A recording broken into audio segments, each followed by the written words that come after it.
السلام علیکم، یہ ہے آئینہ اور میں ہوں محمد طاہر۔ ایران کے جزیرے خارق پر امریکی حملے کے حوالے سے جو ایک تجسس تھا وہ بھی اب ختم ہوا۔ ایران میں کیا ہوگا اور اگلے 15 گھنٹوں میں دنیا کے لیے کیا کیا خبریں نمودار ہونے والی ہے، اس کے بارے میں ابھی کچھ نہیں کہا جا سکتا۔ اس وقت جو سب سے بڑا موضوع ہے وہ یہ کہ امریکی صدر ڈونلڈ ٹرمپ نے جو منگل کی رات تک کی دھمکی دی ہے اور اپنی معمول کی زبان میں یعنی انتہائی ناگفتہ زبان میں دھمکیاں دیتے ہوئے اور غلیظ ترین الفاظ استعمال کرتے ہوئے ایرانیوں کے لیے انہوں نے جو دھمکی دی ہے اس کے مطابق وہ ایران میں پوری سویلائزیشن کا خاتمہ کرنے پر تلے ہیں۔ انہوں نے اتوار کے روز یہ کہا تھا کہ آبنائے ہرمز کو ایران کھول دے وگرنہ پوری ایران کی تہذیب کو ختم کر دیا جائے گا۔ ابھی اس دھمکی کے لیے 12 گھنٹے باقی تھے، منگل تک کا یہ وقت تھا اور پاکستانی وقت کے مطابق یہ صبح 5 بجے ظاہر ہے یہ وقت ختم ہوتا ہے۔ ابھی یہ وقت باقی تھا مگر 12 گھنٹے پہلے امریکہ کے صدر ڈونلڈ ٹرمپ نے اپنی دھمکی کو زیادہ شدت سے، زیادہ حدت سے اور زیادہ شدید الفاظ سے دہرایا ہے۔ انہوں نے کہا ہے کہ ہم ایران کے تمام جو توانائی کے مراکز ہیں یعنی پاور پلانٹس ہیں وہ تباہ کر دیں گے، گویا بجلی کا سارا نظام ختم ہو جائے گا۔ انہوں نے کہا پانی کے سپلائی کا پورا نظام بھی برباد کر دیا جائے گا، گویا ایرانی لوگ پانی پینے سے بھی محروم ہو جائیں گے۔ اور جو تیسری بات انہوں نے کہی ہے وہ یہ کہ تمام اہم ترین وہ مراکز جو تیل سے متعلق ہے اس پر امریکہ قبضہ کر لے گا، یعنی تیل کی تنصیبات پر قبضہ کرنے کا ایک ارادہ بھی امریکی صدر ڈونلڈ ٹرمپ ظاہر کر رہے ہیں۔ آج انہوں نے جو 12 گھنٹے پہلے اس دھمکی کو دہرایا ہے اس میں جو نئی بات کی ہے وہ یہ کہ ایران کی پوری سویلائزیشن، جس کا ظاہر ہے ایران کو ایک فخر بھی ہے اور ایران ایک قدیم تہذیب ہونے کے باعث ایرانیوں کے لیے ہمیشہ ایک پرکشش اور ایک خاص بیانیے کا موجب رہی ہے۔ امریکی صدر ڈونلڈ ٹرمپ نے اس کا خاص طور پر ذکر کرتے ہوئے کہا ہے کہ اس تہذیب کو ملیامیٹ کر دیا جائے گا اور پھر یہ کبھی واپس نہیں آ سکے گی۔ انہوں نے خاص طور پر جو لفظ استعمال کیا وہ یہ کہ کبھی واپس نہیں آ سکے گی، اگلے 100 سال تک واپس نہیں آ سکے گی۔ تو آپ یہ اندازہ لگا سکتے ہیں کہ امریکی صدر ڈونلڈ ٹرمپ کی اس دھمکی کے مضمرات خاص طور پر ایران کے حوالے سے اور عمومی طور پر اس علاقائی صورتحال کے حوالے سے کیا ہوں گے۔ جہاں ایک طرف امریکی صدر ڈونلڈ ٹرمپ کی ان دھمکیوں کے حوالے سے پوری دنیا میں ایک بحث جاری ہے، یورپ سے لے کر ایشیا تک اس دھمکی کے مضمرات کا ایک اندازہ لگایا جا رہا ہے، وہ دوسری طرف ایک خاص طرح کی کوششیں بھی ہیں، یعنی امریکی صدر ڈونلڈ ٹرمپ کی ڈیڈ لائن کے ختم ہونے سے پہلے کوشش کی جا رہی ہے کہ آبنائے ہرمز کو کھول دیا جائے یا ایران سے کھلوا لیا جائے اور وقتی طور پر ڈونلڈ ٹرمپ کی اس دھمکی کے اثرات کو زائل کرنے یا انہیں پسپا ہونے پر مجبور کرنے کے لیے ایک ہیلہ فراہم کر دیا جائے۔ اس سلسلے میں جو کوششیں کی جا رہی ہے وہ پاکستان کی جانب سے بھی ہیں۔ پہلی مرتبہ ہم دیکھ رہے ہیں کہ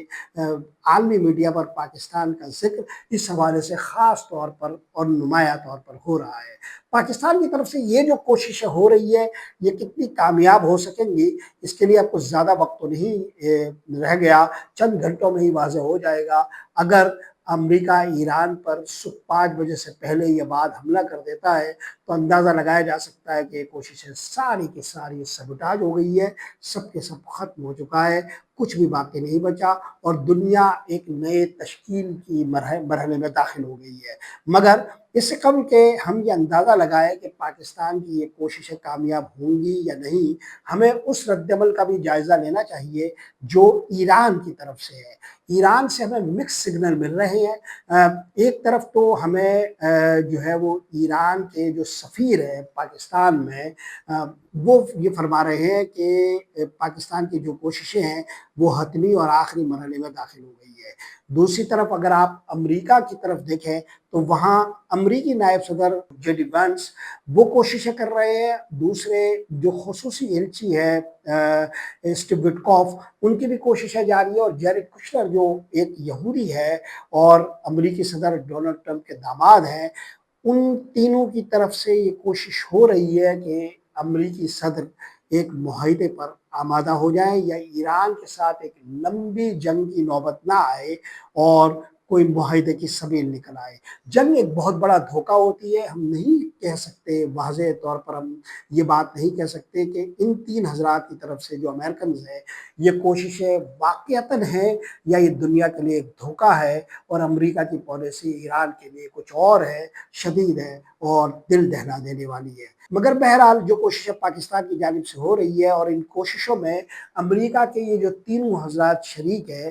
یہ برابر ثابت ہو سکے گی یا نہیں، یہ بس چند گھنٹوں کی بات ہے۔ اب ہم دیکھ رہے ہیں کہ جو پاسداران انقلاب کا رویہ ہے ایران کے سفیر کی طرف سے اس سگنل کے باوجود، یا ان کا جو رد عمل ہے وہ بالکل مختلف ہے۔ پاسداران انقلاب نے امریکی صدر کی تازہ ترین دھمکی کے بعد بالکل تازہ ترین بیان یہ دیا ہے کہ امریکہ نے سرخ لائن عبور کر لی ہے اور اس خطے کے لیے، اس علاقے کے لیے اور ہمارے ہمسایوں کے لیے جو ہماری ایک تحمل کی پالیسی تھی وہ اب ختم ہوتی ہے۔ گویا پاسداران انقلاب مارو یا مر جاؤ کی پالیسی کے تحت ایران کی طرف سے ایک شدید رد عمل امریکہ اور ان کے علاقائی شراکت داروں کے خلاف دینے کو تیار ہے۔ اگر پاسداران انقلاب کے الفاظ جو کہ تو دہرائے جائیں اور ذہنوں میں رکھے جائیں تو یہ اندازہ ہو سکے گا کہ ان کے رد عمل کی جو حد ہے وہ کیا ہونے والی ہے۔ پاسداران انقلاب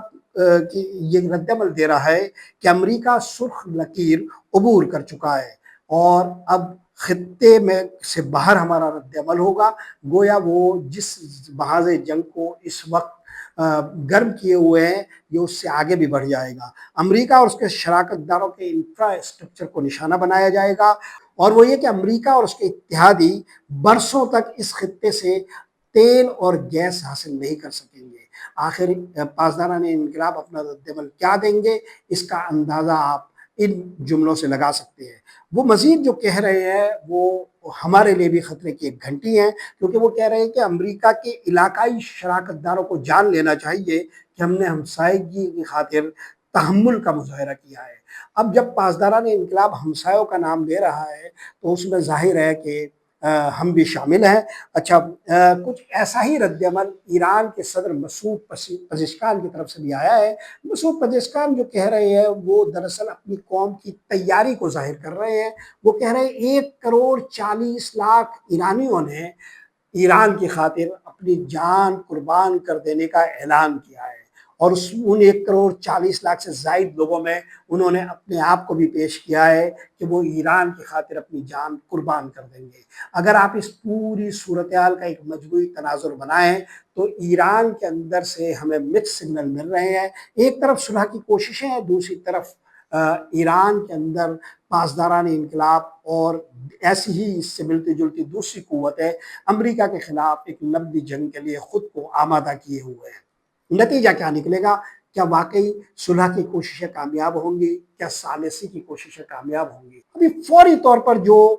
نئی ڈیولپمنٹ ہوئی ہے اس میں پاکستان نے جو کہ اس پورے کھیل میں واحد ملک ہے جس کا ذکر کیا جا رہا ہے کہ وہ ثالثی کی حد المقدور کوشش کر رہا ہے، اس نے بالکل فوری ابھی ایک رد عمل دیا ہے اور اس میں ایران کی مذمت کر ڈالی ہے۔ ایران نے سعودی عرب کے مشرقی علاقوں میں جو صنعتی کمپلیکس ہے پیٹرو کیمیکل کا، وہاں پر حملے کیے ہیں اور پاکستان نے یہ کہا ہے کہ ایران کے سعودی عرب پر یہ حملے انتہائی قابل مذمت ہے اور صلح کی کوششوں کو ایک طرح سے سیبوٹاج کرنے کے مترادف ہے۔ ہمارے دفتر خارجہ نے بھی یہ رد عمل دیا ہے، لیکن جو اہم ترین بات ہے وہ یہ کہ پاکستانی فوج کی 274ویں کور کمانڈر کانفرنس کا اجلاس آج ہوا ہے اور اس اجلاس میں بھی یہی موقف اختیار کیا گیا ہے اور ایران کے لیے یہ الفاظ استعمال کیے گئے ہیں کہ یہ جو حملے ہوئے ہیں ہم اس کی مذمت کرتے ہیں۔ گویا حملوں کی اس مذمت کو ایک ایسے موقع پر یہ خبر سامنے آئی ہے کہ جب صلح کی یا ثالثی کی جو کوششیں ہیں وہ اپنے حتمی مرحلے میں داخل ہے،